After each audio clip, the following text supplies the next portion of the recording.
Welcome one, welcome all back to the Salt Mine podcast as we continue our coverage of the North American Challengers League, the second bout of them of the qualifiers. And man, have we gotten to the real fun part, the real meat and potatoes of these qualifiers. Quarterfinals are upon us, top 8 matchups, and these are the matchups that everybody has come to watch from all around North America. Tonight on our stream, we'll be covering CCG Esports taking on Pulse Star over here on the Salt Mine. I'm getting just ahead of my words here, Bonfire, but I'm gonna let you do your spiel here because this matchup, I mean, it's just tantalizing to think about.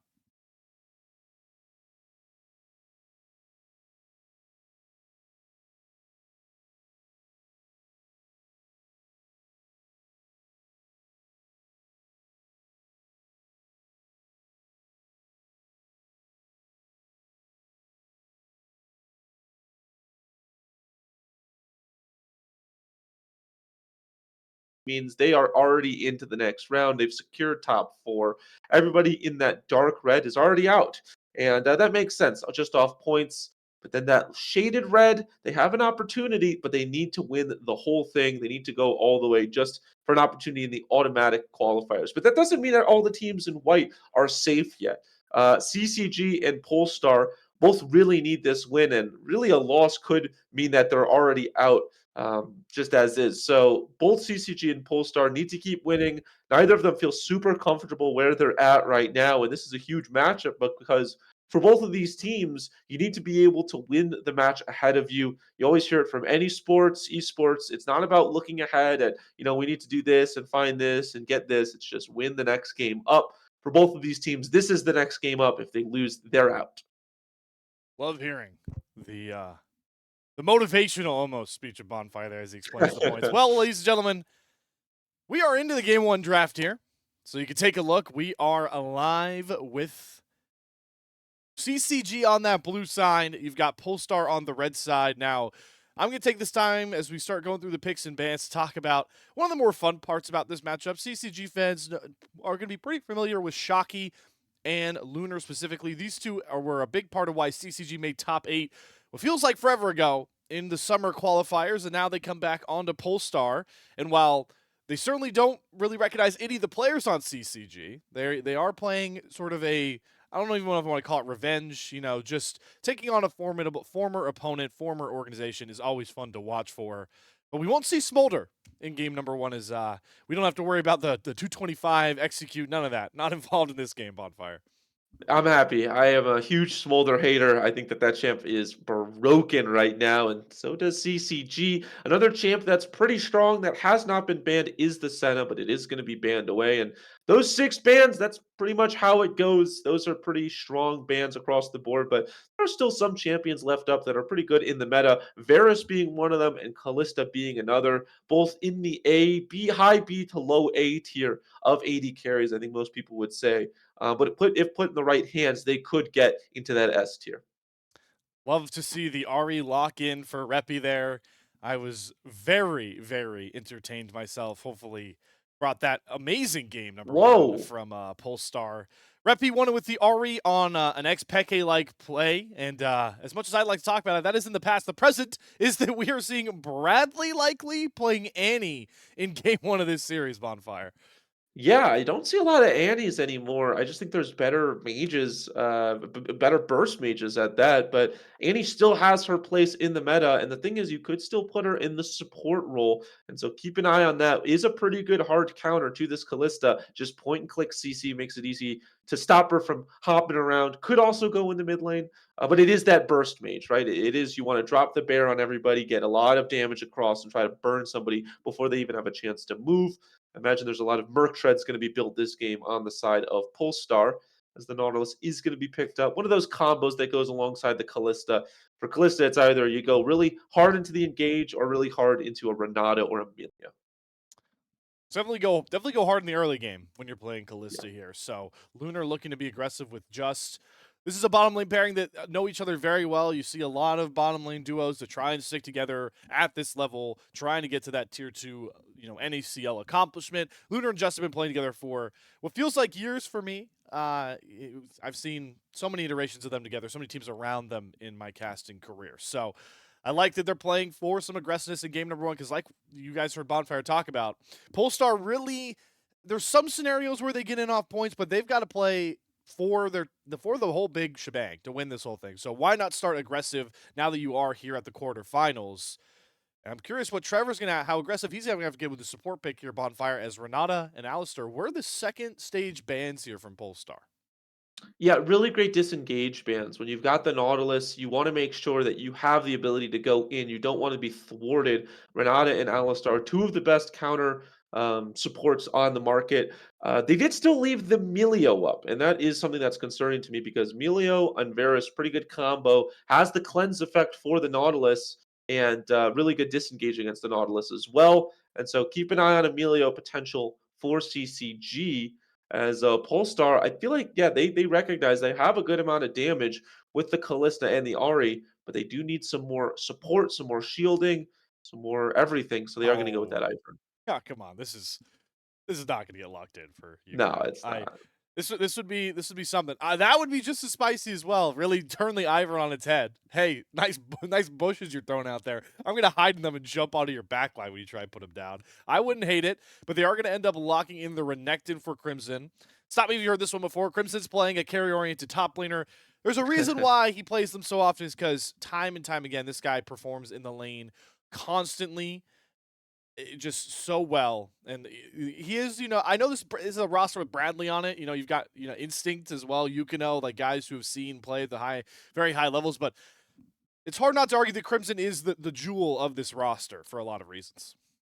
Yeah, and Renekton's found its way back into the meta as well. I think wasn't really desired as much as some other carry top laners, but recently it's the Renekton curse, man. Even if they don't get any buffs, people just play Renekton and they're like, oh yeah, Renekton's still really good right now, and then it starts to make its way back in because Renekton is and always will be a crazy strong early game champion. It just absolutely slams a lot of matchups. Into the Aatrox, I do think the Renekton wins, but it's not as easy. If you're hopping in and dashing into a Aatrox Q3, I don't think you're going to be getting the damage that you want. And there is some sustain on Shockey's kit with the Aatrox. So it'll be interesting to see how this top lane matchup goes. But across the board, interesting picks. Both teams, very interesting. Very, very intriguing. Is you got the Aatrox like you're talking about. Shockey did have a good performance on that champion in the last match. He also played Renekton, funnily enough, so he's seen both sides of his game-winning plays against Nigel's last tiles. Something I want to touch on quickly, as we will likely be getting into our, I like to call it integrity delay very soon here, is Kryra. A lot of people talk about Kryra as, the big-time player on this Polestar squad because he's just a really smart jungler in so many ways, right? And I think you'll get to see it in this one. The way he thinks about the early game, the pathing, knowing what his opponent is going to go for, it's just really high level play. It's a part of the reason why people think Kryra will be one of those future at least tier 2 players, if not later down the line. Don't want to get too ahead of yourself, but obviously you're going to push for an LCS. That's what the goal of like any of these players is. And a lot of people love to talk about how good Kryra is, how impactful this guy is in the jungle. And I am intrigued to see him on the Ivern because I think when you think about Kryra first and Bonfire, you can tell me if you think differently. He's known for his carry junglers, right? Like he plays a Yeah. mean Kingdred, he plays a mean Graves. He has the Zac to go to. If you watch the Nigel's Last Tiles Polestar game on Aegis yesterday, he went to that one, was really successful. But Ivern, I feel like can be very hit or miss to pick as a jungler that you've established might be the superstar of the roster. Yeah, it's definitely not what we would expect out of Kryra. I think most times you would expect to see, like you said, carry-oriented junglers out of Kryra. But that being said, I am a long believer that you can teach a carry tank, you can't teach a tank carry. I think that Okay, by of being a course. carry player, you have to, thank you have to understand pathing, you have to understand aggression, you have to understand when you can and cannot take fights, and when you're the strongest. And when you are a tank first player, you kind of just want to look for the engages. I think Kryra can learn to look for the engages, but I think his knowledge of when to take fights and how to take fights will really benefit him. And I'm not too concerned. about Cryra's abilities here. I also think that like when you have a good player, it just skills translate. If you've seen Faker's Galio, yeah, he's known for his Zed and for his Azir and his high damage, but man, his engages on Galio look pretty good. I'm not saying Cryra's Faker. I'm just saying when you get a player of that, of the strength of carries, you can still teach them other roles. I'm not too concerned about Cryra this game. Well, he's certainly going to be tested up against Yukino, who I'm sure we could sing the praises of for his sheet of accomplishments and stardom as well. Looking to do that with CCG, but for now, folks, we're going to throw up that friendly intermission screen. We're going to go to a short break here just to make sure we get as much of that integrity delay in here so no funny business happens, because we've already hyped it up pretty well, but we're going to be talking about it all stream long.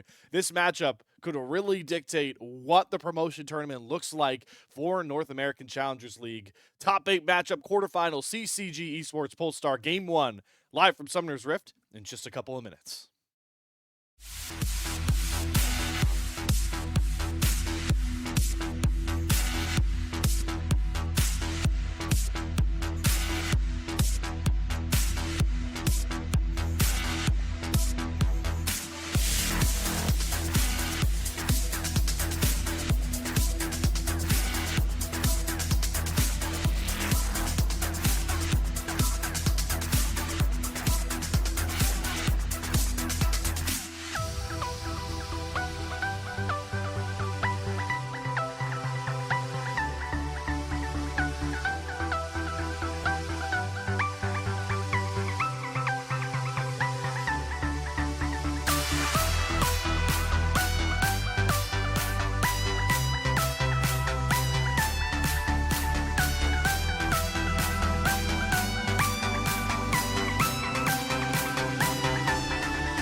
We are live here from Summoner's Rift. Game number 1 is CCG Esports on the blue side, Ticket on Polestar, both on the outside looking in of a promotion tourney position, and only one of them can move forward here. And I'd like to throw to my lovely co-caster Bonfire. I have an inkling that some level 1 shenanigans are coming our way.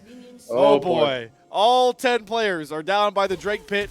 Justice gonna flash into the brush that he did have no vision on. That's a huge stun on the back line, and Instinct is gonna come out with first blood. Kryra having to flash away as well.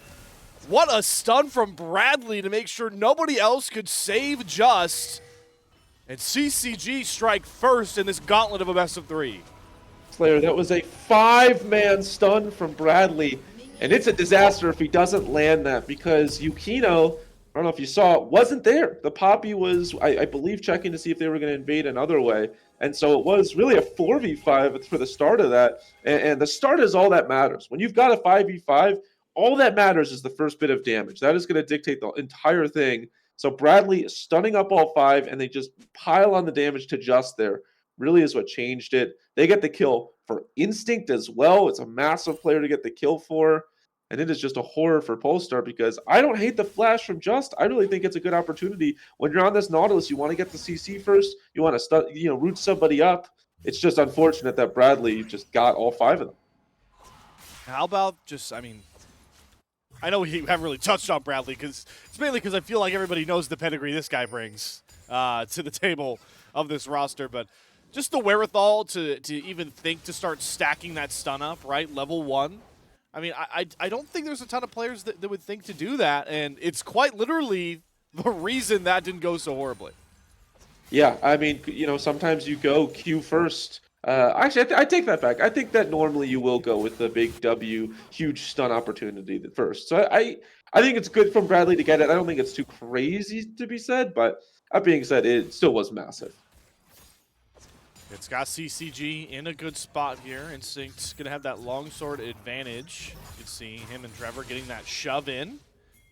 I will say, as much as we talk about Crimson, I was very impressed, and a lot of people around the scene have been impressed by how Shocky has seemed to develop this year. This was a guy pretty highly touted the last summer of Qualifiers, so, Crimson.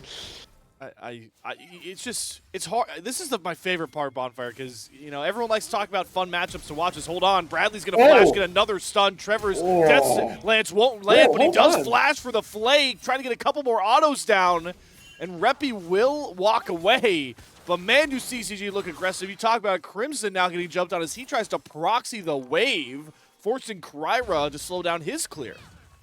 Yeah, I think Kryra or Shocky didn't want to have to roam over, not get it, and lose a wave. That'd be really bad in terms of the CS difference. And so he says, Kryra, I don't want to leave my tower. I've got a big wave here. And so they just have to let the Crocodile walk away. It was a good attempt onto Reppy. It was just a little unfortunate. I think Trevor probably has to flash there to ensure that, the Ahri is still stunned up and he's able to land. The hook doesn't flash, just a half a second too late, and then flashes a little bit too late to try to get the Flay.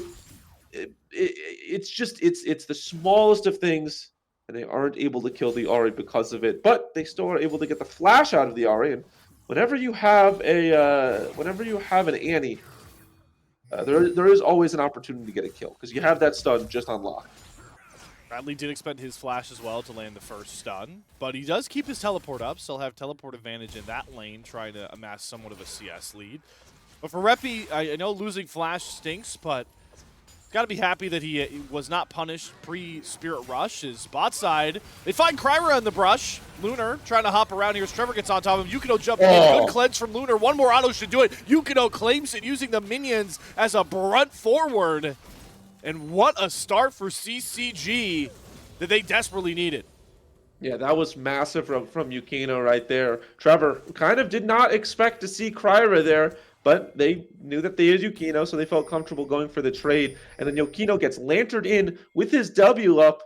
Lunar tries to use his, I believe his Q to try to dash away. Gets grounded, has to burn flash, and then Yukino obviously finishes off the kill. So this Poppy paying dividends already, and they get themselves a bit of a lead early on. And that's why I really love this pick here from Yukino, is because This point in the game is where Poppy needs to have a presence, right? Ivern, it's kind of hard to just walk up and gank on Ivern. You only have the snare, really, and you're kind of waiting to get to level 6 where you have Daisy. You can set up these brushes around these controlled objectives. But Poppy, man, yeah, once you get level 3, right, you want to be out in the Rift greeting, and that's what Yukino has done. And that's why, I mean, we talk about this CCG roster as one to fear. You're starting to see it in basically every lane so far early. Yeah, it's been really strong pickings from this CCG squad early. And we were talking about Yukino being a carry jungler. Getting ahead early is always going to help because it makes everybody a carry. No matter if you're a tank or not, you're going to do damage if you're ahead. So I'm sure that, Crimson, minus one. I'm sure Yukino is in a good position. Feels happy about where they're at. And CCG definitely feels happy. They're able to grab Void Grubs as well. Yukino just kind of taking it from under Kryra's nose. Feel comfortable where they're at. Not going to be an instant dragon response as Kryra is on the reset there. Let's give us a little bit of, I think we got some little time to kind of talk about some of the choices we're seeing here. I mean, there's not too much to debate. It seems pretty chalk for, summoners, itemization choices. The only thing we do see is that Instinct not opting for that lethality Varus right now. Obviously, I feel like you see on hit a lot more anyways, but yeah, Lethal Tempo signals that one. I think at this point I would be surprised to see the lethality Varus nowadays. Just is not nearly as good as on hit, and so they are going to go with the on hit Varus. Make sure that you're hitting onto the front line and doing a lot of damage. I think something that's kind of interesting. I imagine this is what you're supposed to do, but Bradley going to Lucidity boots instead of Sorks. You're not going to be getting through a lot of MR. But you are going to be throwing out a lot more stuns as hold on. That's the Dominus out. Shockey's going to be pretty happy to get that ult off the table because both these top laners, the way they fight is we play to try and get our ults out and then pop off. So the ults are going to be down there. Teleports as well down. There's a dredge line landed on top of Yukino. We'll get Lantern out. Reppy, though, looking to land a big charm. Will find it onto Trevor. They get the root down as well. Trevor going back forward into Just. But Yukino not be able to find a stun. Flashes over the wall now. Bradley not there. The 4v3 Polestar able to get some key summoners down. Yeah, just a messy fight across the board. They didn't really have vision in the bush, and so they couldn't really do damage onto Trevor, who they had rooted up. It was an awkward fight. It wasn't comfortable, and at the end of the day, Yukino has to flash. But they feel comfortable enough just with, I guess, how they've done with the resets, taking the dragon. Even after that fight, even with Yukino not having the most health, they think that they, are in the lead, and so they're just going to take the dragon from underneath them. Yeah, Reppy went on the reset. Bradley stayed around. And this is the point I want to make. You talked about it, right? Not going to punch as hard without those Sork boots, but I like this from Bradley. You've got a Renekton top. You've got a Varus. You got a lot of damage into a comp that isn't going to end up too tanky. And what is most important for Annie is to get stuns and just get as many stuns as possible, right? And those Lucidity boots will help you get that early ability haste and could prove pivotal, especially in longer fights with how many stuns Bradley can get down. Yeah. No, you're not wrong. Bradley will be definitely stunning a lot. I'm kind of curious. Oh, does have the lost shot. Okay, I was about to say Bradley didn't feel like he had enough items for how he was doing in this game, but does grab the lost chapter and doing pretty well. Still down a little bit of CS, but just about a wave. Not really too bad. In the top side, same kind of thing. There's not really any insane CS differences. I think the biggest one is probably in the jungle, but even so, that's just 15. The biggest difference is these neutral objectives and the kills. 2 kills over to CCG, and both of the neutral objectives early on going over to this CCG squad. So they are in the lead. That is no doubt. Question is, do they scale just as well? And I think I'd be damned to say they do. Yeah, I mean, later in the game, I would take a on-hit Varus, certainly over a Kalista. I think that's the big one. I think the fighting ability that Bradley brings, I would say Ahri and Annie can kind of go pretty like hand-in-hand, pretty chalk. Maybe the same here for Aatrox and Renekton. I might actually give the edge to Aatrox. I don't know, though, with how lethality-oriented these two champions now build with the Eclipse and the Edge of Night that both these champions like to build into. I mean, I think that at that point, when it's just like, it's just apples and oranges. It's preference, I don't think that either champion is so definitively better in the late game. And I think the same would go for, like, Ivern or a Poppy. Both are good in their own way. Neither of them get horrendously outscaled or horrendously outscale the other. And so it just comes down to preference. Really, the only huge scaling threat is this Varus. And even so, when it comes to like hyper scalers, you don't really think of Varus as the best of the best. Certainly isn't, but Instinct piloting it, like we talked about, in a good position here. Likely to get to that Blade of the Root King soon. There's the World Ender and the Dominus Pop. Both top laners trading their ultimates. Both junglers coming over. Bot lane, we have a Dredge line landed onto Trevor, trying to drop the damage through to get the depth charge. The Kalista ult trying to just root and burn Trevor, and Lunar will get it. Top side we flash as the two junglers go blow for blow, but Yukino looking the worst for wear, and Reppy's teleport comes through first. The Ahri roams over, but so does Bradley. Drops Timbers onto 2. Crimson picks up the kill onto Kryra, and they can just take up the turret. Bradley has another. Reppy will trade it back, though, and now the mid laners get to slug it out. Reppy looking for more mana, but just getting burned down by the might of Bradley. Uses one Spear Rush to get out, and as the dust settles, Polestar actually come out a kill ahead thanks to the bot side. Yeah, 3 for 3. Polestar, it was 2-0 in kills before. Now it's 5-3. So both of these teams grabbed 3 kills, I believe. I don't understand how that makes sense. 3 for 2. 3 for 2. Was it not 2-0 in kills? Am I going crazy? It was 2-0 in kills, but then Polestar got the kill onto Trevor, and then both top laners and junglers died in that. But that would be, I don't know, my math is off, because then it would be 3 kills for CCG to get to 5, right? No, Trevor, Yukino, and Crimson all died, and only Kryra and Shocky died. Okay, we'll talk about this after. I'm just... Okay, I want to talk about this. So I'm a little... Oh, hold on a second. I might not have time. Lunar might just be dead. He doesn't have summoners up. Ooh, actually able to sneak away the slow. Man, I thought that was a freebie for Instinct. Yeah. All right, quickly, while I have time. I don't have time. Never mind. It's fine. It's fine. Okay, I have time. I have time. Was it not 2-0 in kills? They had the kill early on, and then they had the kill. Yes. So then, but they have 5 kills now. That means they got 3 kills in the last fight. No? Oh my God, my math is off. Okay, right? I feel like I'm going crazy. Right. Who died? The crazy one. Who died? Because it was 2 in the top side, and they none in the bot side. Did Just die potentially? I think Lunar died. Just Lunar died? Just died. Yeah, Lunar died. Oh, Lunar just died again. Oh, my word. That's the definition of a piercing arrow. All right. I'm sorry, everybody. I know that I sound like a confused old man, but I was so confused. No, I messed you up, so I'm going to apologizing. All right, so CCG went 3 for 3, and then they got a kill on the bot side. We're back on track, exactly.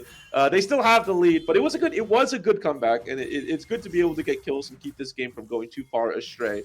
But Bradley really was the hero there, getting up topside, making sure it didn't get too crazy.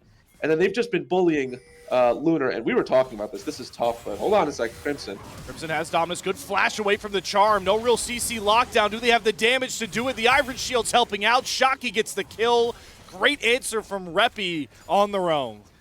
Yeah, able to kill off Crimson. Crimson played that pretty well, but just too many members, too many cooks, not able to survive there. I was about to mention before that happened, Lunar, in a tough position. You are an early game AD carry, and so you don't really feel comfortable getting this far behind, but if you can dance around in fights, you still are going to do some work. It was good shutting down that Renekton in the top side. And if you're at Polestar, you're really hoping that Reppy can go crazy here, because this is a 2-0 Annie. Kind of needs to be that main damage carry throughout this game. Certainly for the AP, because they got the AD locked up now that Instinct is 3-0 with a Blade of the Rune King. Something also mention is Yukino is perfect on those early neutrals. He grabs all 6 Void Grubs, and that topside dive gave him access to that second Drake. So he's able to grab first Mountain and Ocean Drake. And look at that, now he's on to Shelly as well. What can't this guy do? Yeah, it's been tough for Kryra. I just feel like CCG's moving around the map really well and roaming people over. You've got Instinct in the top side, and they early roam Crimson bot, and so they have the tempo advantage. They feel comfortable enough going for it. Indeed, they're going to get it. It's just been a masterclass from not only Yukino, but the entirety of CCG, really, just playing off their jungler. It's the dream of any jungler main in ranked, is that you say, can you guys please help me with these neutrals, and your teammates actually roam over. It's beautiful. And they have the prio for it too, right?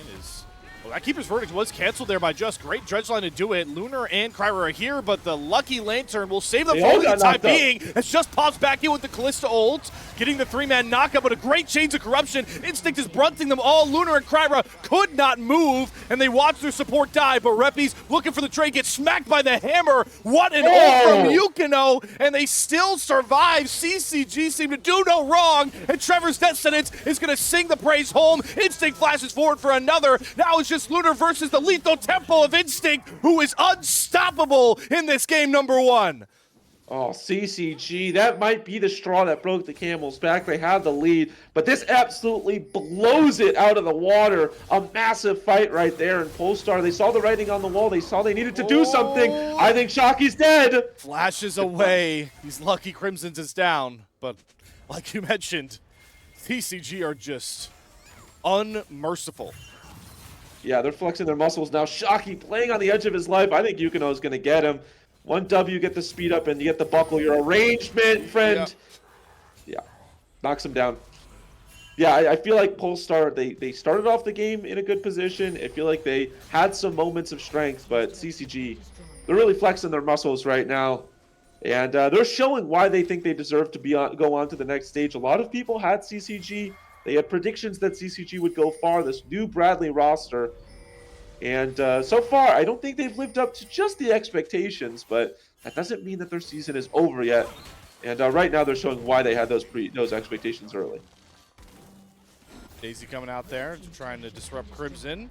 There's a teleport behind coming out here from Shockey. They're going to try and index onto Crimson, but he's going to be able to get back to his turret here pretty safely.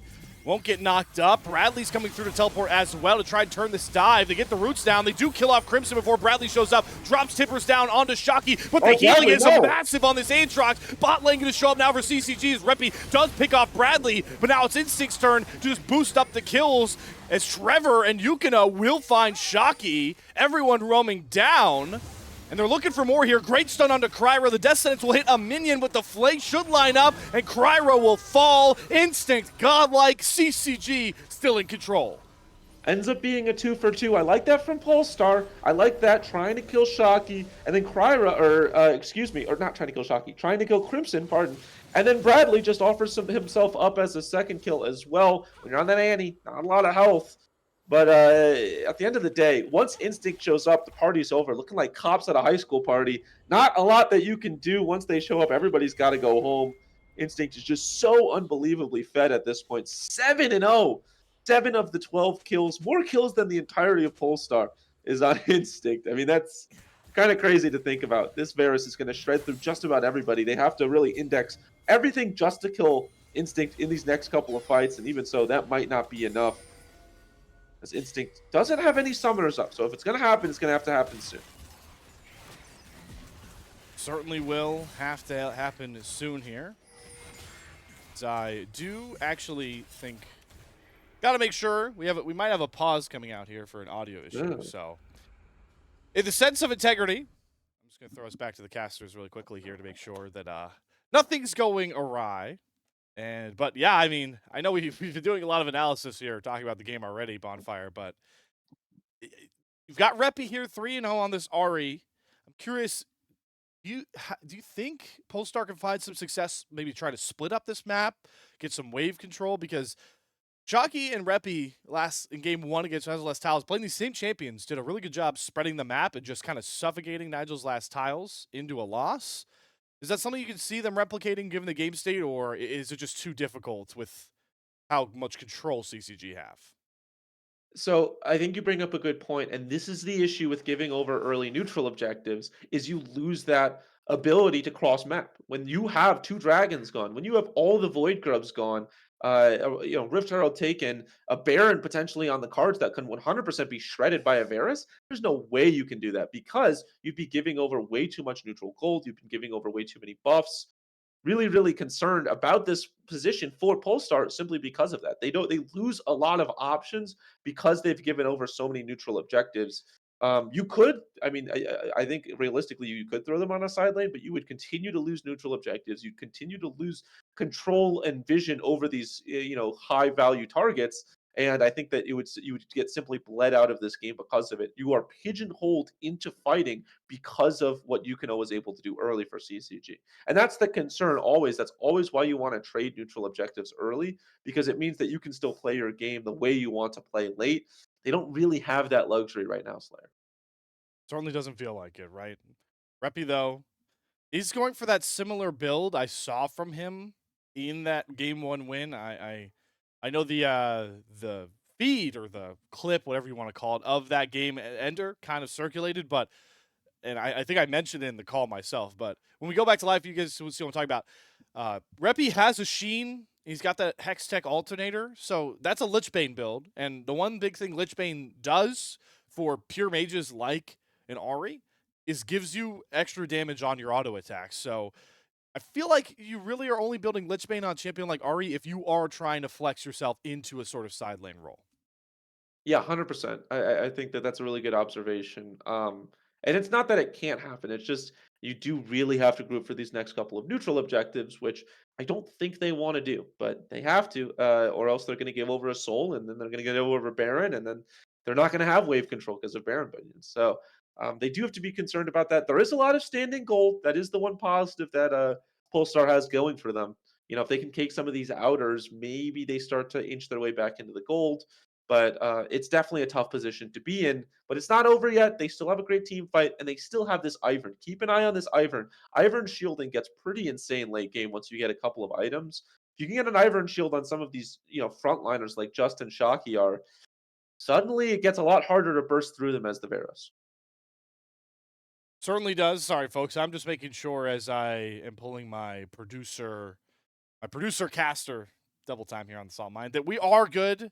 We have enough space here to go back into the game. No funny business needed here, Bonfire, but Beautiful. I can confidently say we've given enough of a delay. We'll jump right back into the game here. But like we mentioned, like we kind of highlighted, you can see that Sheen in Reppy's kit, but also the big one that stands out to everybody, 1,000 gold to whoever kills Instinct right now on Polestar. Yeah, looking like a Wild West bandit with a wanted sign on his head. Think that everybody's going to be going for Instinct, and that would be the correct Instinct. That would be the correct thing to do. So it'll be up to Trevor to keep Instinct alive and also to burn those summoners. Doesn't have Flash right now, so they want to go for this. They potentially could, but once Instinct gets Flash back up, it gets infinitely harder. They decide not. I think that the health bars are just a little bit too low. Or not the health bars, the gold lead is just a little bit too high. And they decide to back themselves away, and it's going to be Soul Point given over for Free Slayer. Reppy's teleport just now coming up wasn't available if they want to go for a flank. You can see that ward in the Tri-Brush near the Drake pit. Bradley's was down. Like you mentioned, they don't opt for it, and it might cost them a bit more here. Yukino helming the Rift Herald will crash that into the tier 2. They're roaming down Lunar. They have 4 members for Polestar here, and actually Lunar does have to catch the wave from Bradley. No, that was Instinct's ult, though.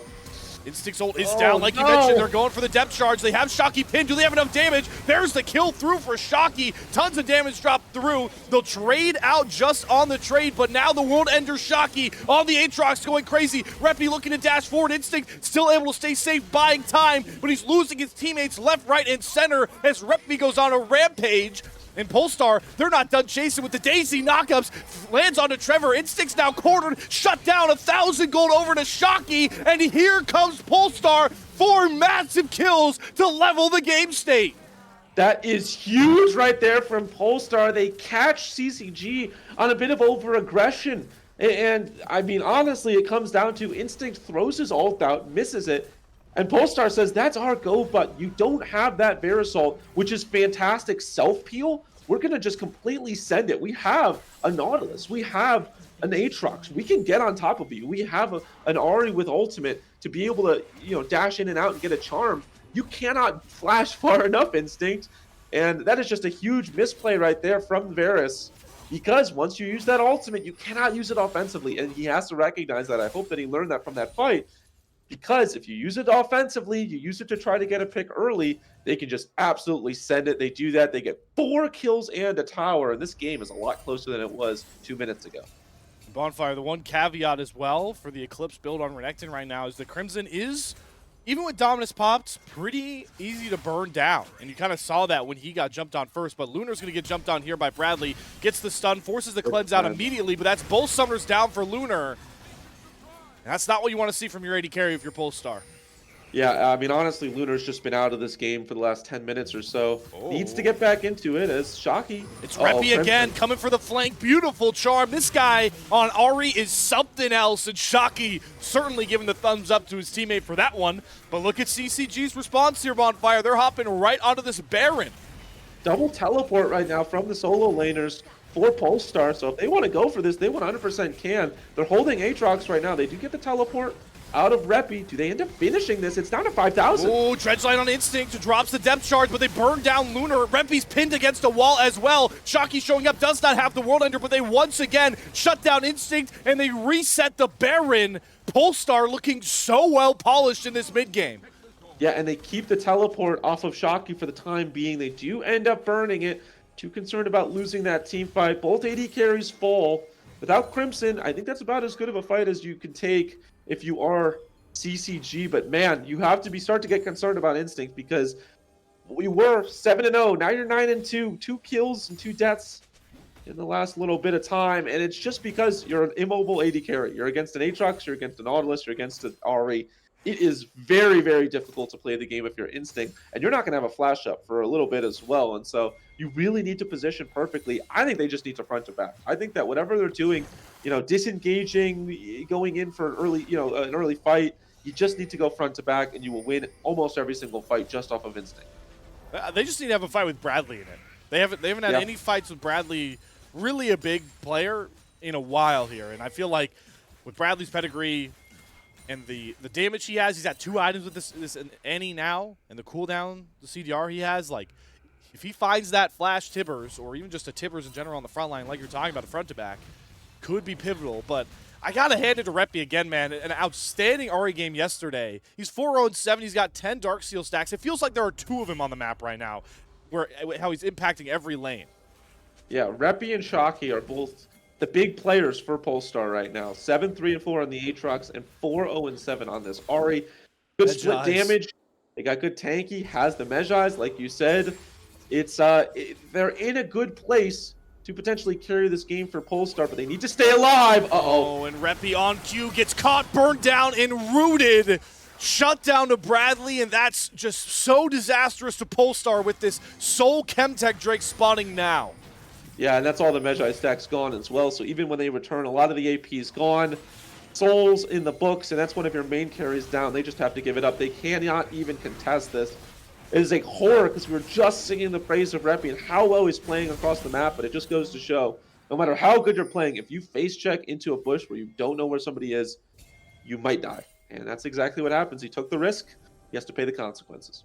Well, just on cue, Bonfire. It's Polestar's turn to try. I don't know if Yukino's the one they want to go for, though. Certainly very tanky. The Lantern there to bail him out if he needs it. Gets the distance he wants. Crimson going forward now with the Dominus. They have no damage outside of Shocky here, and he can't get close enough for a pinch. Just ends up falling, and now the top side for Polestar having to run for the hills. Yukino looking to cut them off. Flash over the wall from Cryer to get to safety, but they're just going to turn their attention to Shocky. Trying to get to the blast cone. Will get out, but sends Crimson chasing around, but might have him pinned now as the Q3s are coming in crazy. Shocky goes dominating, and now Crimson gets picked off. Daisy eats a big death sentence to keep Reppy up.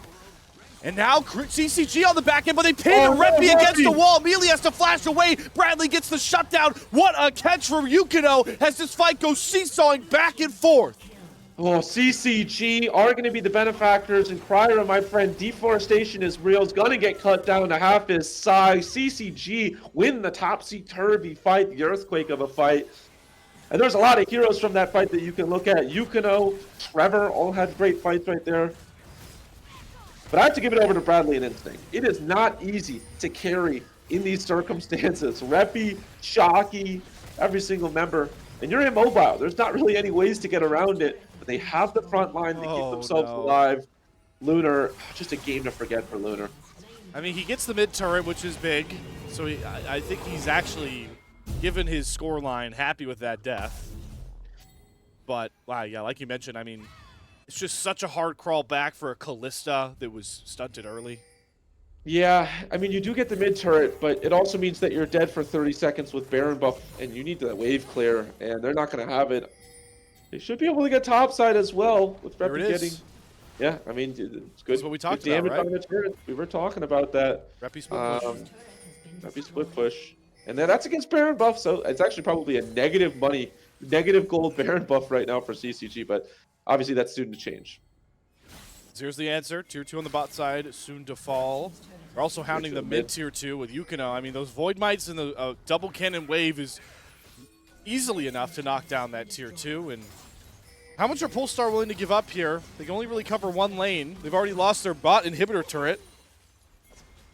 Yeah, I mean, Void Grubs, 6 Void Grubs along with Baron buff is just impossible to go against. They don't even have great wave clear, realistically, and so we're recognizing right now that this is a very, very difficult task.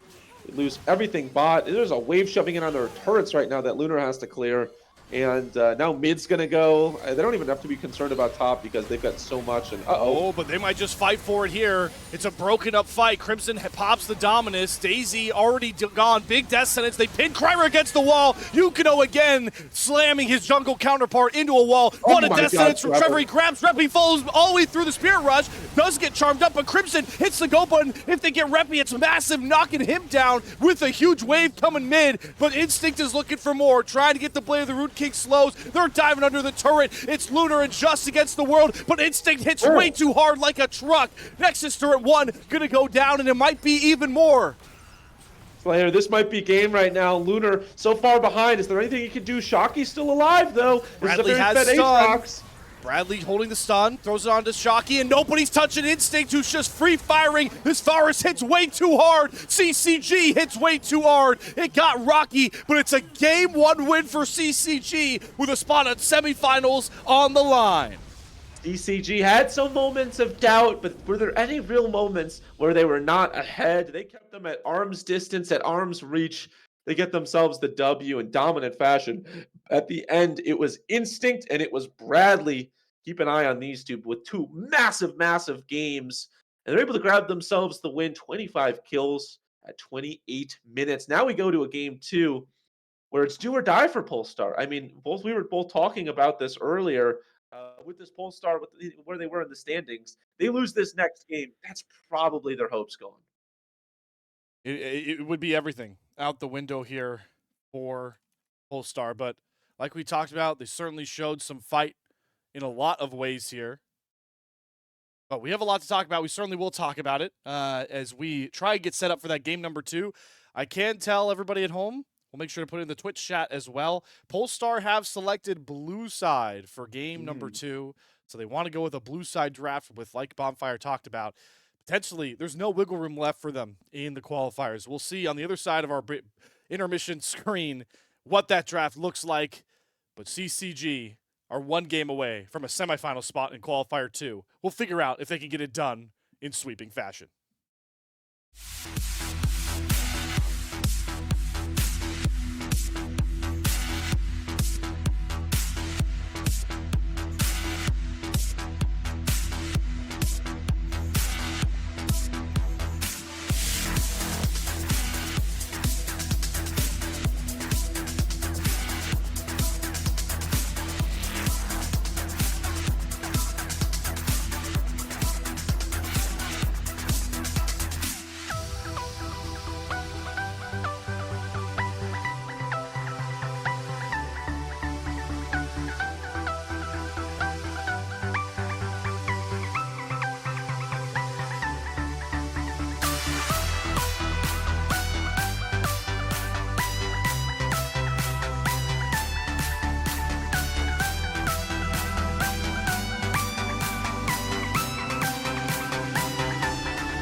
Welcome back, ladies and gentlemen, to our selected feature matchup on the Salt and Mine podcast here tonight. CCG Esports, while it did get a little bit shaky at the mid game there against Polestar, they do end up coming in with a pretty resounding 1-0 lead. And if you missed it, Polestar will look to select that blue side. And another important reminder to make there, Mr. Bonfire, is that it is fearless. So if you're somebody like Instinct, you can't go back to the Varus. That one goes off the table. Shockey's Aatrox goes off the table. Reppy's Ari's off the table. It just makes these games so much more fun. Yeah, I love the Fearless. Because of that, it also creates an interesting strategical decision of who you ban and who you don't ban. Because for both of these teams, there's 5 champions that they don't have to worry about banning. The other team just simply can't pick them. And there's some pretty, high meta champions in those pools as well. Aatrox, Ari. I don't think there's anything, anybody S plus plus plus tier, but there's a lot of really good champions that you no longer have to worry about, which does make things pretty interesting. So I'm excited to see what both of the teams cook up and have to offer. There are still a lot of good champions that we haven't seen. The ban list was pretty extensive in the last game of, Senna, Smolder, Ash. But there still are a lot of really interesting champions that haven't been picked yet. And so I'm excited to see what both of these teams cook up. Sounds like we are certainly soon to get into draft here. And it is important to mention one of those champions that is not available is going to be the Azir, who is still very bugged out, unfortunately, on the current patch. So we will not be able to see the Azir played on the other side. Also important to mention the double support item stuff. I'm pretty certain I'm correct that Rally Cry outlawed it for the rest of the tournament. So you won't be seeing that. But regardless, we are in to the game number 2 draft here. Polestar on the blue side. And they're banning away what I would argue has been the most overpowered champion of the qualifiers, that Aurelion Sol. Yeah, it kind of quietly snuck up there. I don't think there was like one big patch that catapulted it there, but just one of those champions where if you let it sit for long enough, Rylai's will just slow you and it just gets to breathe on you forever and absolutely shred through everybody as okay. You're done.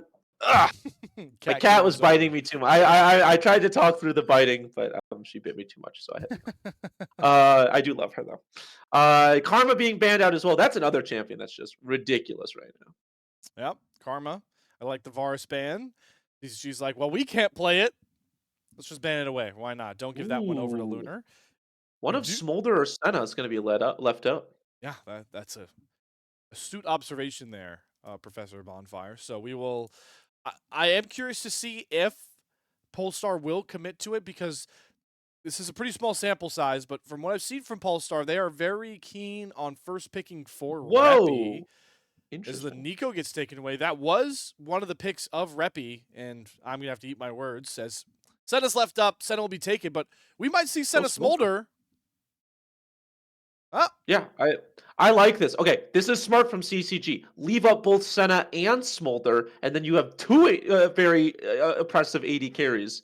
And so that way, because if you ban Smolder instead of Nico, then they're going to take Senna, and then you get somebody who's slightly worse.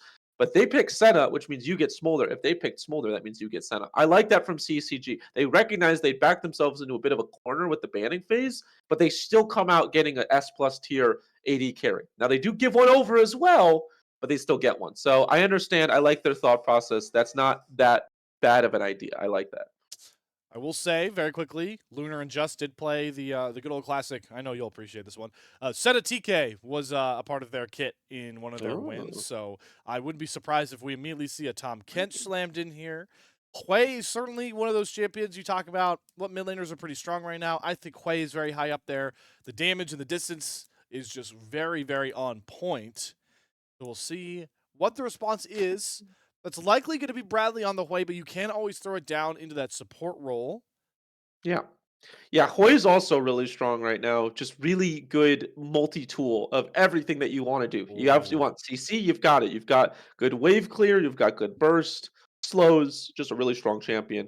I like this response a lot though. Akali is just good into any of those types of control mages. Think Oriana, think Syndra, Syndra. think Hui, think Surath. Anything like that, Akali feels really strong into. So I do like that from Kryra. And then it is going to be the Renekton this time picked over for Polestar. Yep. Shockey had a all-worldly performance yesterday on the Renekton. had a 40-minute flank where he quite literally ended the game by getting 2 kills and stealing the Elder Dragon. Yes, you heard that one correctly. On Renekton. So look to repeat that one with his back against the wall, but man, is Crimson going to make it difficult. He's going to pick one of the most dominant lane bullies this game has to offer with the Darius immediately as the response. Yeah, I love this, right? Because if you're going to go into somebody who's just so annoyingly oppressive to have to go into, you might as well match him. We saw that. I think you were casting with me when there was the Teemo top a Yes. while back. That was a potential answer that didn't really work out. Let's see if Darius is the answer because it's just who can go best against Renekton. In the past, I think Cassante was just one of those who could just nullify it as best as they could. Let's see if Darius is up there with the Cassantes of the past. I think Rumble also is one that works because you could space decently well is Yeah. cat to return. No biting. All right. We are going to She's bide our hanging on. time. We are going to bide our time though on these bans. Oh. Tom Kench was not locked yet, so I'm curious if CCG are willing to commit a ban towards it. I mean, it was quite literally played in a win by Lunar and Just yesterday, but instead they make sure that Kryra doesn't get his favorite pick of the litter in the jungle. The Kingdred, also a very, very smart ban there from CCG.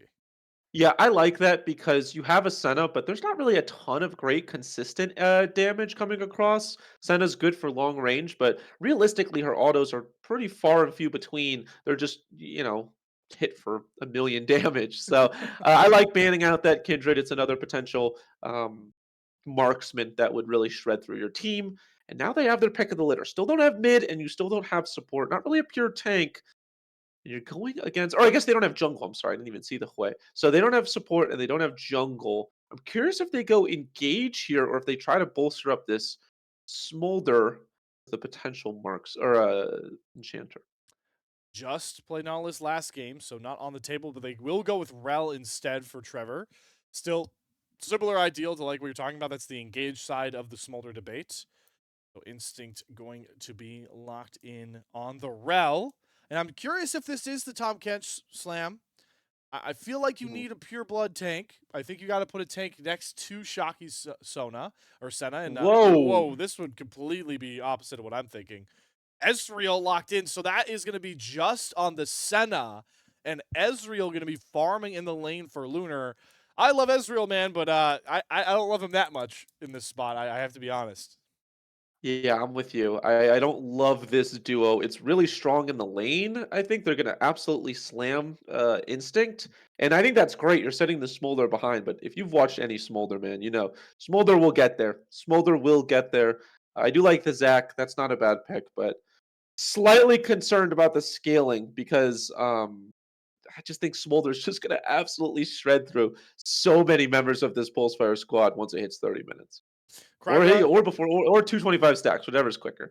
yeah, right. I will say this current iteration of Smolder, as we are about to say goodbye to the champion with the next patch. But his 225 power spike isn't as bad. It's just that it gets worse as he scales past that point. So Mm. still bad, right? That's the main point. Kryra will lock in the Zac. I'll let you highlight that one. That is the tank and facilitator pick that I resonate Kryra with whenever I think about. So he has a lot of early impact on Zac. He loves to be uber aggressive on Zac early, and I do like that decision given that you've opted for this. We're going to make sure Instinct doesn't get even farm bottom lane that Polestar put together. Yeah, Instinct's gonna have a tough one. It's not gonna be nearly as easy as it was in the last game, but it's not impossible. I can still see this Smolder leaving lane only slightly, far behind because of the push. I don't think they're really gonna be able to freeze. So keep an eye out on this Smolder. Obviously, going to be great late game damage. And then I do love this Wukong pick. I think it kind of flew under the radar. But if you want to get onto an Ezreal, Wukong is one of the best champions to do so. Get the initial knockup, wait for the EOA, and then dash over and get another knockup onto him. So I like this. I do like this Ezreal. And, we'll see if it pays dividends. Hey, I'm certainly always a fan of when Ezreal picks and shows up big, but that is the bias Slayer cat talking It there. is. So we will have a very aggressive stance here from Polestar who want to get some early leads, want to be a threat because they know if they let Bradley and Instinct get rolling on Hui and Smolder, their season might just be over here with a top 8 finish. But That will all be decided once we go into Summoner's Rift. Folks, you know what's coming at this next point, right? We are getting into our integrity spectate delay, as I like to call it. But on the other side, potentially the last match of this qualifiers of the spring for Polestar.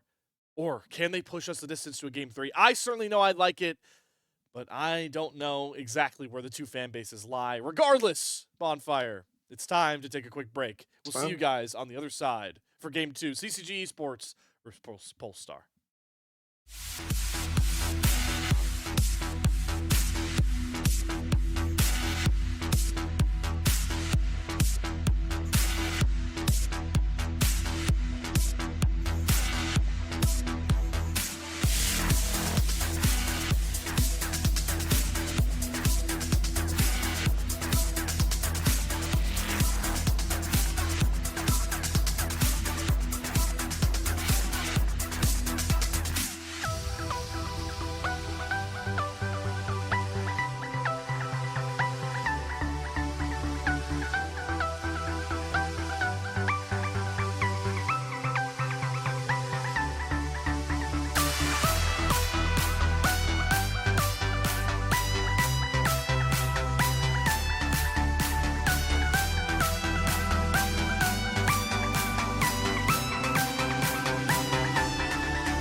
Could this be the last we see of this stacked Polestar lineup who are looking to create some noise in these qualifiers? Back against the wall, down 0-1 in the quarterfinals. And boy, do they have a team to overcome. And they're going to have to do it quick with the draft we had from CCG.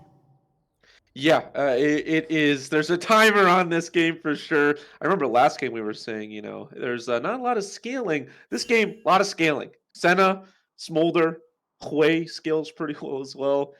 Keep an eye on this Akali. Late game should just be able to one-shot just about anybody. That is my biggest concern for this Smolder, is Akali's just a really great answer to any hard late game scaling champions. You can just one-shot them. Also, the Shroud really, really strong against Smolder. So keep an eye out. Reppy, after a great game one, could be a linchpin in this game too. Shockey also looking to have a big-time performance. He's opted to take Ignite top on the Renekton, and I gotta think that's purely matchup-based, because he knows what he's going to get, how dirty his hands are going to get, to be honest with you, right off the rip from level 1. Yeah, let's see if Crimson is going to abuse the Darius tech. You'd imagine he is. Doesn't have Ignite, though. And so if you're going into Shockey, have to be a little concerned. But, hey, man, when you're on this Darius, yeah, he recognizes it. It's just going to do so much damage. Get those bleed stacks. And Shockey does get some good damage. But at the end of the day, it's level 1 Darius, my friend. The damage is there. Yeah, doesn't get the full hemorrhage going, which is good. But did have to start slice and dice first, which isn't what you normally go for wave clear-wise. And, well, you talked about it a bit, but we're getting aggressive lanes on either side of Summoner's Rift as Lunar and Just are going to do their best job at making sure Instinct stays low CS this entire lane state. Yeah, Instinct's going to have a tough one. Support Senna, I think, is not nearly as good in terms of doing damage late game, but dear God, is it oppressive in the laning phase, especially when there's no engage. There is engage in this rel, but you just get poked out. And so a lot of the onus is going to be on Trevor to make sure that this Smolder is going to be able to do well, but it's just how you go in. They poke you out so well. It's so much damage early on. We'll see if the junglers can affect that, but like we talked about, Kryra is on that his coveted Zac, where he has been just so confident and at times, overbearingly confident with Zac passive in some of the ways he decides to gank, decides to evade. No. And we'll see if he gets on the map. Both these junglers going for topside clears, as Crimson will actually get a ward down to spot Kryra. Yeah, that's good. You're able to get recognition of where Kryra is. Do a little bit more than just getting a ward down, my friend. Actually chasing him off his camps is...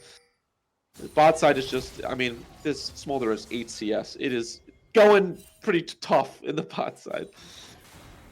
Both these junglers are leaving them to their devices. And Trevor, he stepped up a little too far there. He's going to get burned down real low. One more flash auto would get Trevor. But Lunar not willing to commit. Yukino now trying to hound Kryra with the vision they have on his clear. We can get a good old-fashioned smite fight. Here we go. Nope. Okay, that was a really early smite. Nobody smited. Kryra got it. At the end of the day, but he will have to run away as Bradley's roamed over first. This game certainly feels wacky right out the rip. Yeah, it's getting a little weird as good early damage from Shockey right there onto Crimson. Instinct getting chased all the way back off of this wave, down 21 CS already, and it's just getting worse. Poor Instinct, man. I feel bad, but I don't feel bad because it's a Smolder. It's just a tough early game. And Shockey, able to clear out that wave. I don't think he's going to recognize the Zax here. I don't think he saw Kryra, which could be massive. Just has to be careful. First. Yeah, just getting burned down real low. Has the Ignite going. Is going to die to Trevor. First blood to Trevor out of nowhere. But Kryra's looking for those spawns top. Going to slam together those smashing strikes. Make sure no flash up for Crimson. And wow, that's the opposite of how both these lanes were expected to go. Yeah, I love that from Kryra right there. A little bit of a lane gank, and I love how he paired it up with Shockey, because this Darius has flash up, and he wasn't able to use it simply because Renekton stun immediately into all of the CC layered on top of each other. There's just nothing that you can do, able to kill the Darius. And the bot side, that's the thing about Senna, my friend. You do a lot of damage, and you're very annoying, but you have less health than almost everybody in the game. You have to be careful. Just doesn't pay the respect that is deserved, ends up losing his life because of it. Still a sizable CS lead for Lunar, so gold-wise, I would assume is, hey, production means I can look. He does have more gold because he's up a lot of CS here, and boy, are they lucky they got that reset off when they did. Yeah, Lunar's lucky he actually didn't die there. One more tower shot would have knocked him down. Is able to survive, get another wave shoved in, and it's just a horror in the bot side. It is good that they were able to kill Just, but it's not really good enough. You keep an eye on Yukino because, or Yukino. I've said Yukino a couple times. I need to stop. Keep an eye on Yukino because you'd imagine once he hits 6, this Wukong's going to be coming bot. Help out his Smolder. Make sure that he doesn't fall too far behind. First Draken there picked up for Kryra. Gotta feel nice to be getting one of these first neutrals. His last game, really shut him out in that regard. But now we get back to standard where the normal trade will happen. Certainly helps that lane prio in top and mid is currently, well, especially top, in the favor of CCG. So no problems there getting the first 3 Void Grubs. Reppy gonna take some damage. There's the ult. Trevor's here. Spiraling Despair shows where he is in the Shroud. Trevor is going to force the flash with the crash down, but the Severing Bolt sniped through for Bradley. That is what you get from this sort of mid laner. Yeah, Bradley is having a great game. I was talking about Reppy having a great series so far. Needed to be the linchpin on this Akali, but it's Bradley Erasure, man. Bradley's also having a great series. A good Annie game. Not a lot of styling you could do on Annie, but still kind of made it work. Still made it look sexy. And this game already having a huge impact. Obviously didn't get the kill there, but forced him into an uncomfortable position. Or Bradley did get the kill. I take it back. Yeah, Bradley does grab it. His instinct is getting hounded for a lot of damage himself. Maybe push a little too far with that wave, but as long as they dodge these Mystic shots, shouldn't hurt too bad. Hey, they look for the turn onto Just. Lunar kind of left him out to dry there. Ignite ticking down. Instinct has that kill. What patience coming out from this CCG bottom lane, and they're looking for more. Lunar's flash has to be burned now. Trevor will die, but I think Lunar likes his odds in this 1v1, but he has to hit these Mystic shots or it won't mean anything. Looking to try and line up this next Q. It's a flash away from Instinct to keep himself safe. Well, this bot lane for CCG, man, is still going blow for blow. Yeah, and that's impressive. I feel like I was talking about... True shot barrage, baby. Yeah, and that's massive, right? Because I was about to say, I feel like Trevor's been really important in the bot side, making things happen even when it doesn't look like it's possible. But then you look at it, and it's a 2-0 Ezreal up 39 CS. And suddenly all that kind of fades into oblivion because it has not been good for CCG. There's been good moments, but realistically, they are in a pretty big hole.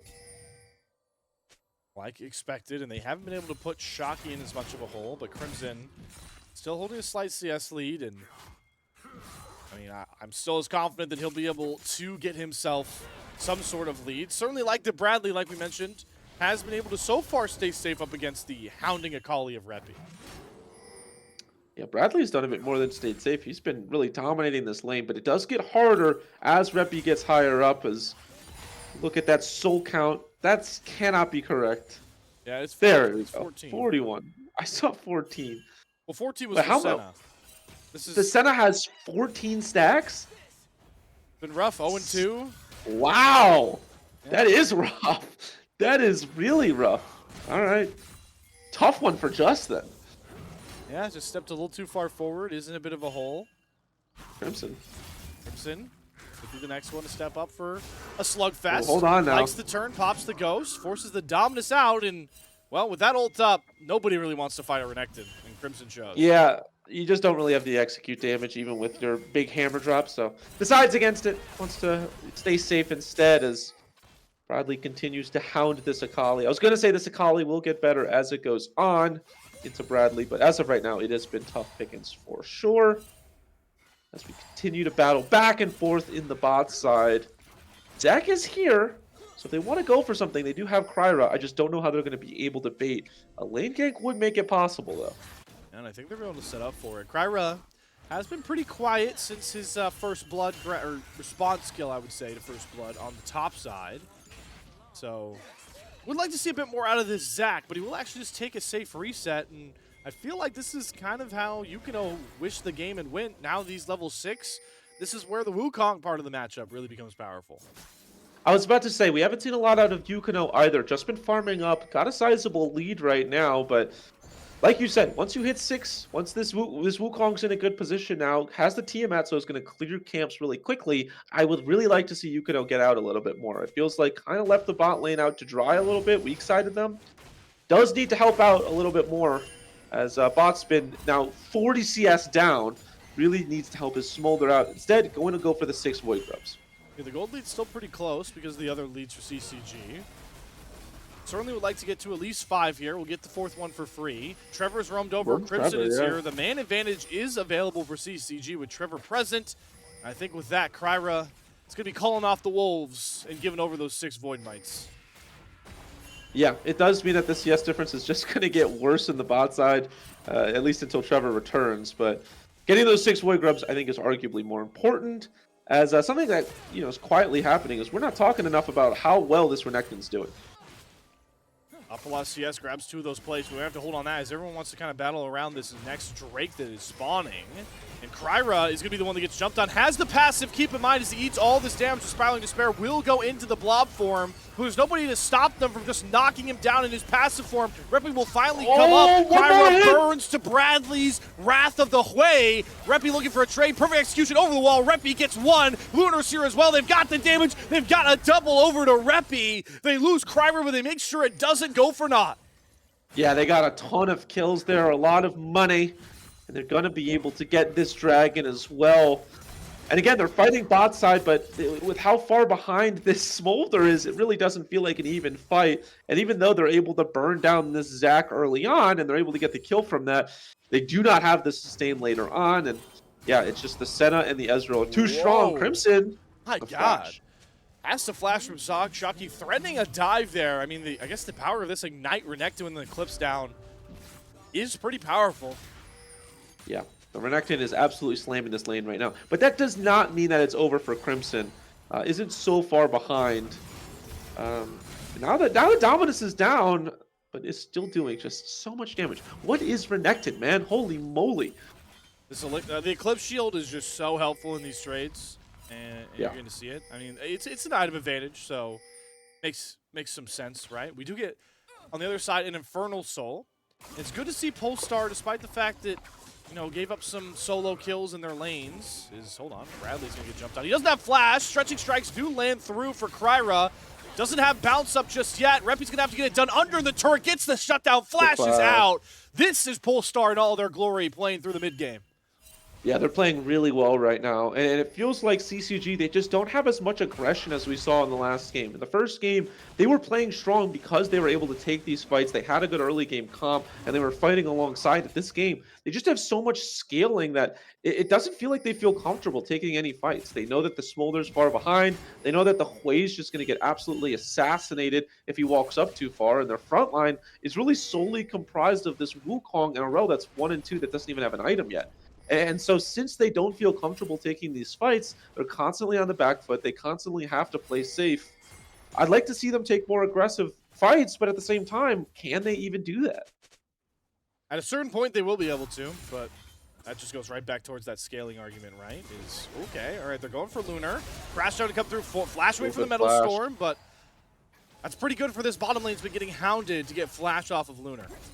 Yeah, and they burned 0 sums doing it. Instinct and Trevor both kept all their sums up. Lunar, by the way, has to burn Flash. Still has Exhaust. But that is a pretty important summoner. That Flash is something that you can take for granted. Even with the E on Ezreal, it's still, having that Flash is just an extra safety precaution. Very, very important, especially going into a Wukong with ult and a Rel with ult. We'll be down for a bit here as we will start shifting into that mid-game set. Three hold turret plates given over to Shocky, as we do see the rest of Polestar with that pressure that now really grabbed back in these solo lanes. We'll be able to grab Shelly. They are on a ward. Bradley and Crimson do spot this, but they know that Yukino is, on the bot side going for that clear, and they'll give it over. Good time to go for a bit of a stack check, I would say, because Just is now up to 30, which is still not great. That's really bad. It's really, really bad, actually.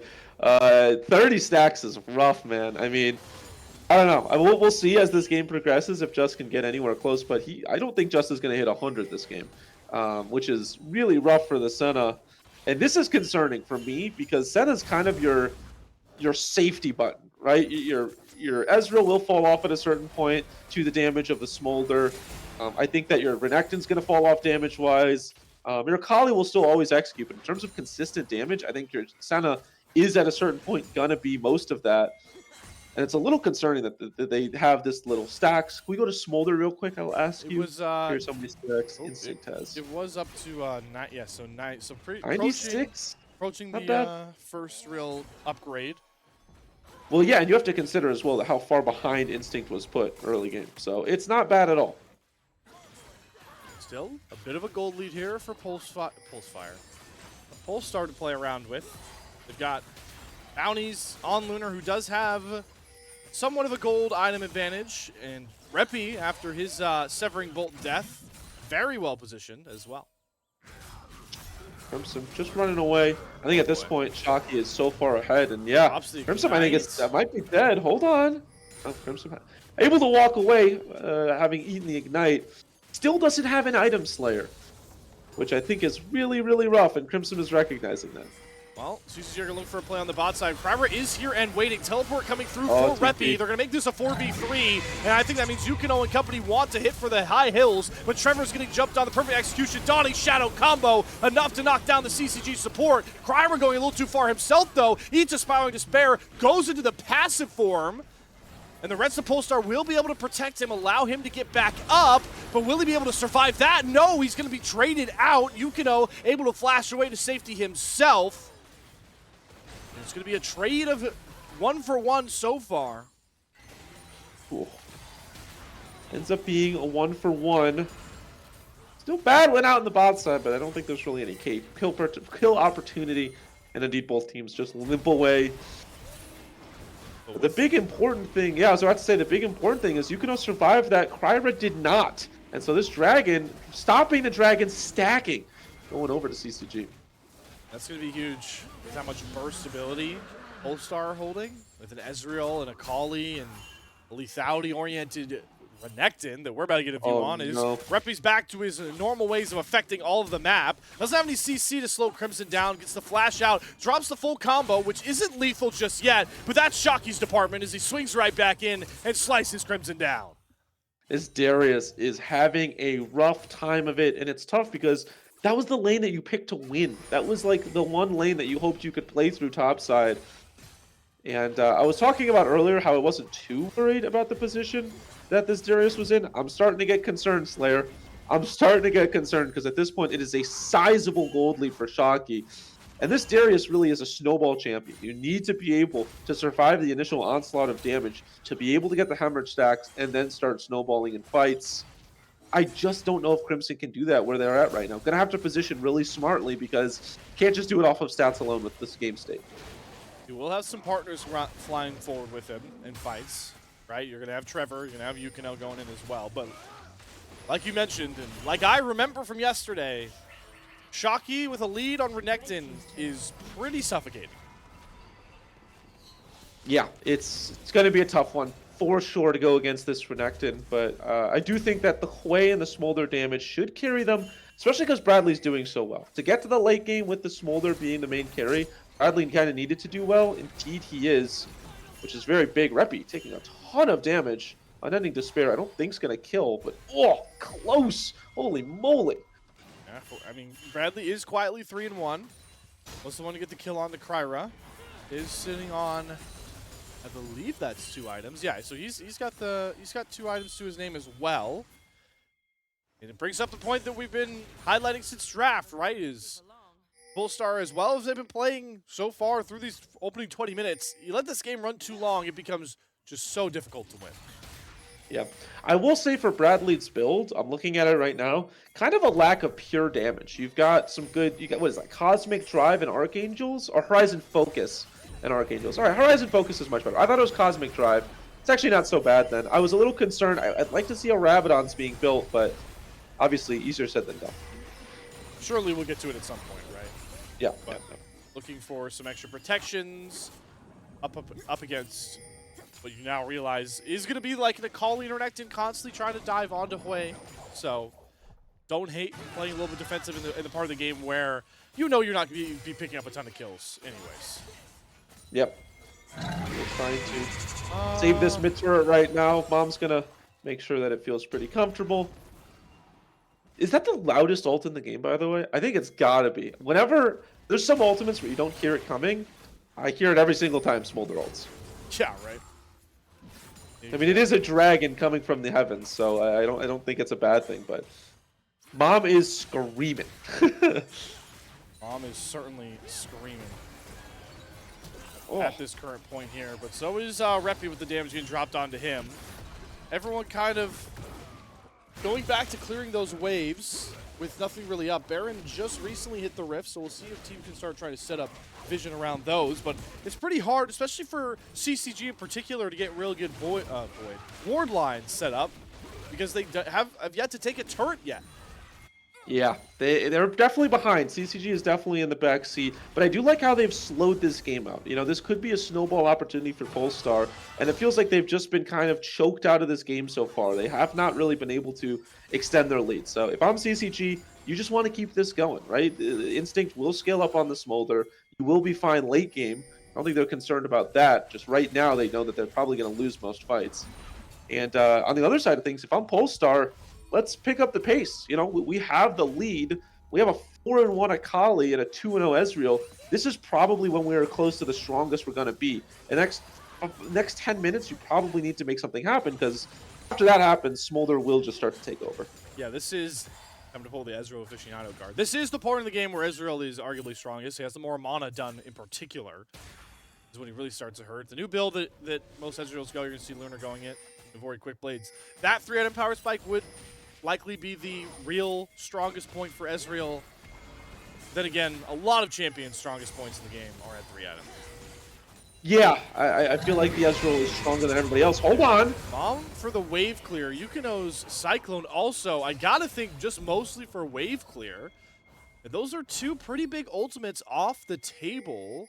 With this Infernal Drake spawning, I think CCG are just gonna have to give it or index and try maybe slam this Baron.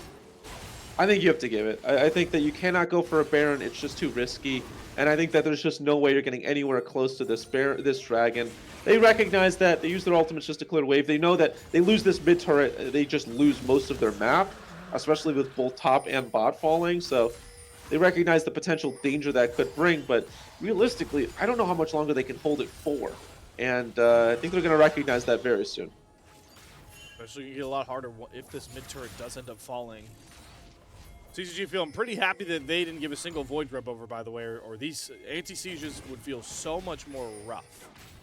Yeah, 100%. As this should do it. I think that this mid turret is good as dead. Hold on. Oh, but they're going, and they have Lunar pinned. Reppy had to bail out. That's a huge shutdown going over to Instincts. Reppy might not be safe either, as Trevor is trying to wrap flank this Akali and has Trevor. it pinned. There's a turret in the way, though, with no minion waves, but if they catch Reppy leaving the turret, it could be a pick. Trevor's going for it, looking for the stun, but great dodge on the Lancing Spear from Trevor with perfect execution. Ult down, but at least Reppy's still alive. Yeah, Reppy's able to survive, has to burn the ult. Lunar died with flash up, so they just absolutely burn Lunar before he even has a chance to flash. That's a shutdown going over to the Smolder, and a big one at that, and they keep the mid tower alive, as I will continue to hammer home. Even that tower alive is huge, and they get bot turret because Reppy had to back. Gold swings back over to CCG. I want to do a quick stat check. How close are we on Instinct for the... How are we doing on Instinct? Got 63 souls. All right, suddenly Just is back. Doing pretty good with the soul counting. Got a lot recently, I suppose. Instinct, on the other side of things, 199. Oh, boy. Yeah, it's almost Smolder time, baby. We are trucking towards Smolder time, nonetheless. And that's a scary sight. If this comes online before a Baron is started, Polestar are going to be sweating. That's for sure. Well, and this is what I'm saying as well, Slayer, as they're going to use the Smolder ultimate just again, hold on. Great fear Trying there to save the turret. from Bradley, Yeah, they by the can't. way. Elastic Slingshot only lands Cry Rub. It doesn't get much more. A turret down, though, how much will that do for that vision set around Baron? It should open up the map quite a lot. I mean, there's a reason they were selling out everything they could to try to keep it alive. Eventually, it will fall.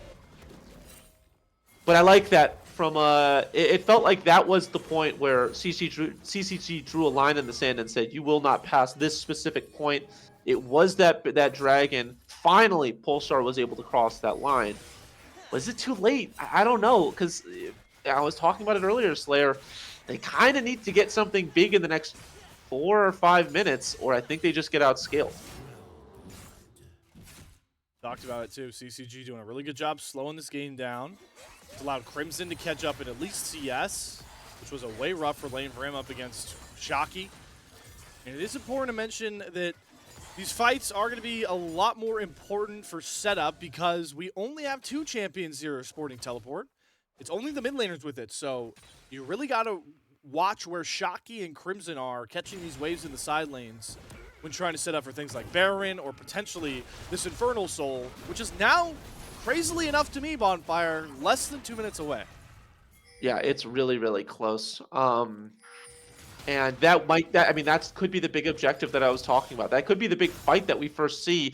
I'm sure they're really just trying to get Instinct enough stacks before that happens. Maybe get another item. I think that's probably unrealistic. Does have the 2 items right now on the bot side.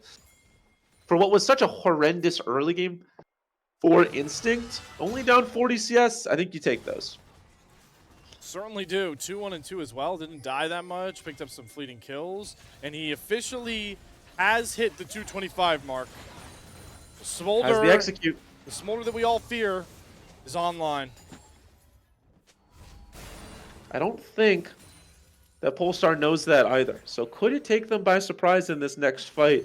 Could they start a fight potentially and not realize? We'll have to see. Because both of these teams are going to set up around Baron. Make sure that they have good vision. Nothing can be stolen under their noses. You can able to clear out that control ward, and then you'd imagine Kryra's just going to go back and clear it all out with his sweeper at some point. But not right now, because Dragon is up in 30 seconds. Everybody's going to get their final buys out, and here we go. Okay, teleport from Bradley. They were worried that Instinct would get further pursued there, but Kryra able to force out that teleport. That Dragon, like you were talking about, 15 seconds away, so Bradley's still happy to teleport in here as we are getting a full 5v5 for what could very much tell the tournament lives of Polestar here.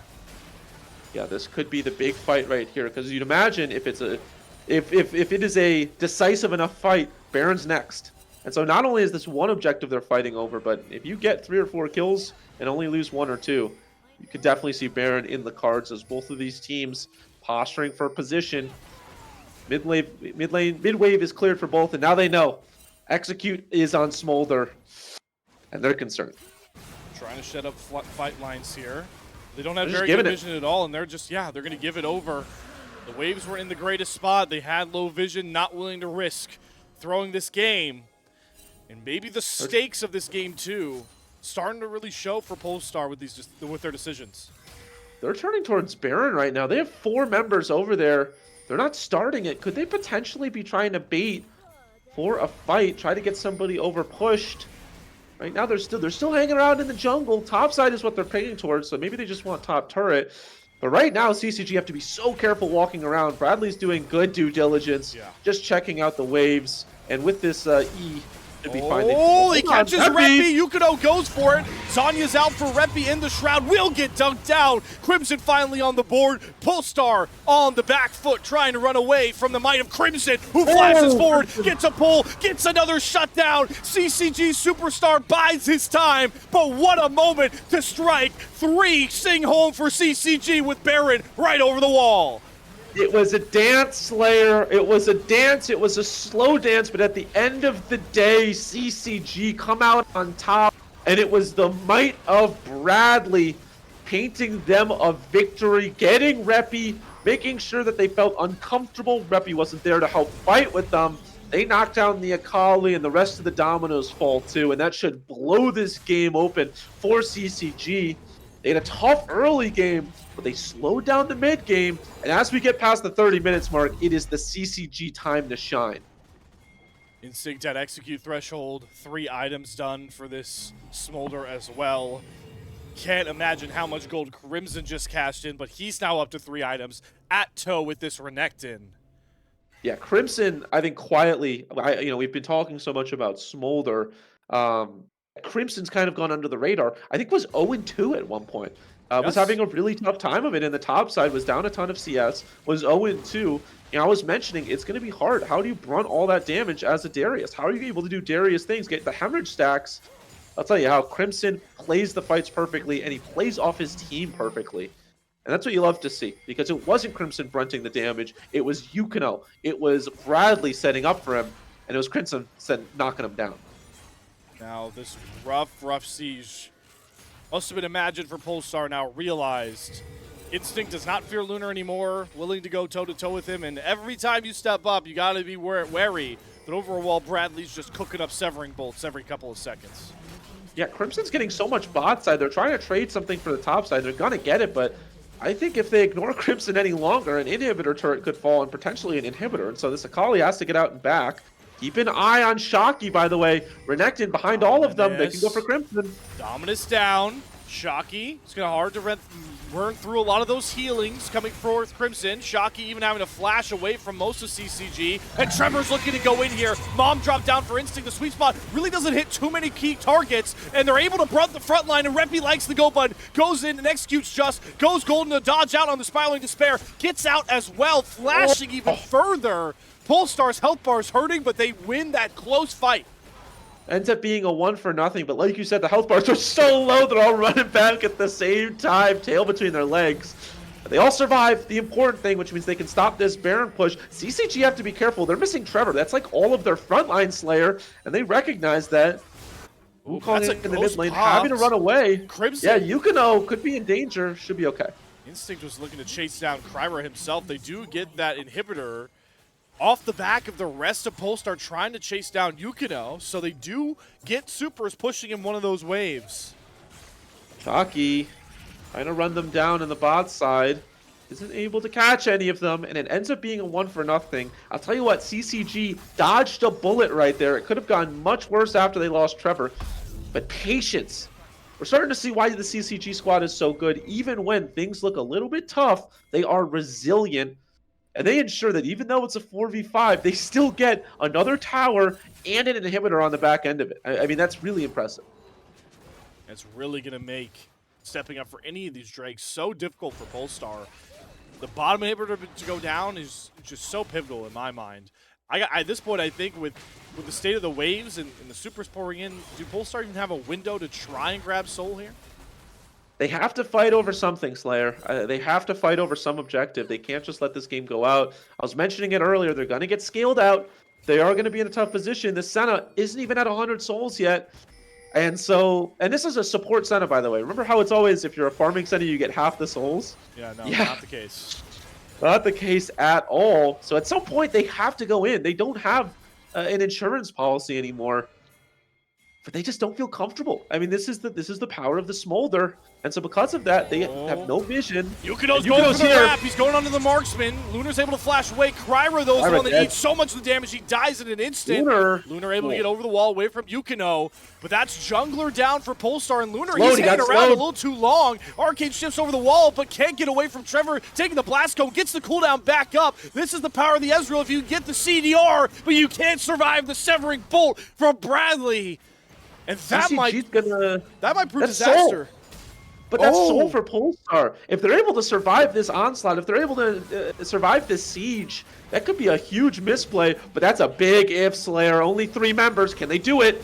Polestar, your tournament lives are between these 2 Nexus turrets. Shocky looking to fight, but he's already dead. Instinct pops him, and this might be CCG just calling game. Reppy trying to do something to keep the waves up, but he falls too. Instincts might finally reimagine. CCG have done it. It looked close at points for Polestar, but this team is too damn good to keep out of the semifinals. It might be too damn good to keep out of the promotion tournament. 2-0 sweep for CCG as they go top 4.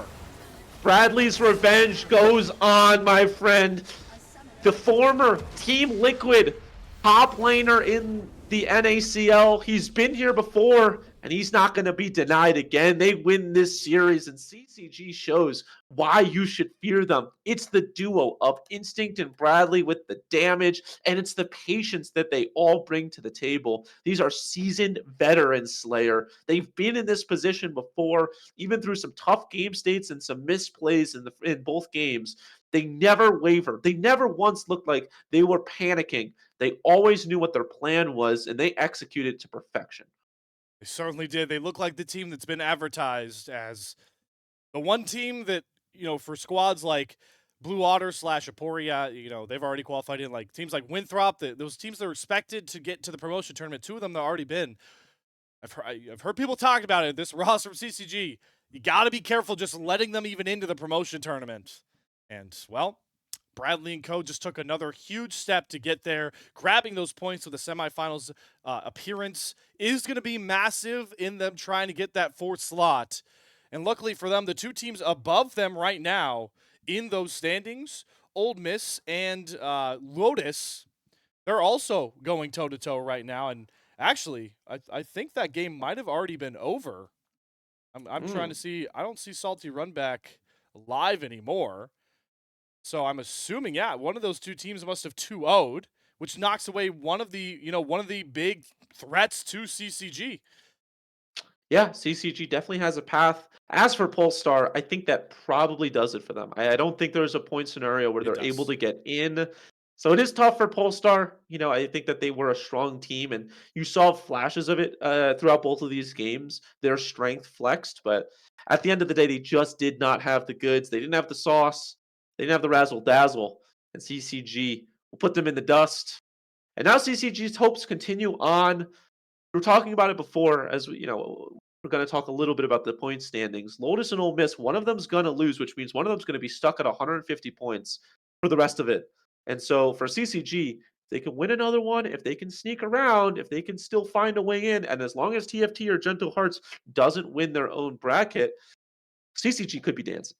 CCG could be dancing. What an apt way to describe it with the season we certainly are in, Bonfire. A couple of updates on series that have already closed out for everybody at home who's wondering in chat. It was a 2-0 win for Ole Miss over that Lotus roster, which was, I was not expecting a 2-0. That's a Robbie Bob-led Lotus roster with a ton of threats on that team as well. So Ole Miss, baby, looking to claim their collegiate spot as well. It's not just Winthrop to worry about now with them in the semifinals. I got to think now they've put themselves in a great spot for the promotion tournament as well. The other matchup, Gentle Hearts Gaming, Inori B's return unfortunately falls a bit flat for them as well. They'll finish top 8. That Blue Otter roster, just way too powerful, led by Samikin in the mid lane there. They move on to the semifinals as well as they try and play for the first overall seed spot. And the last game that we haven't spoken about is, in fact, TFT versus Winthrop. And that is the only one to have gone to 3 games here. So, given that, we are going to throw you guys over there. This is unfortunately my last appearance on the GSL stage, whatever the playoffs are at here for the qualifiers. I will be out of town next weekend, unfortunately, for that one. We'll see if the Salt Mine can get something running up on that aspect as well. But for Bonfire and I, guys, it's been a pleasure taking you through these Titan-esque matchup. A 2-0 win, though, for CCG at the end of the day. Make sure to go show some love to Running the Rift as we throw you guys over to Orbital and Summer, who have that one for you. And oh boy, we'll see how that one closes out. But for now, we're closing things out. Take care with the rest of your weekend, everybody.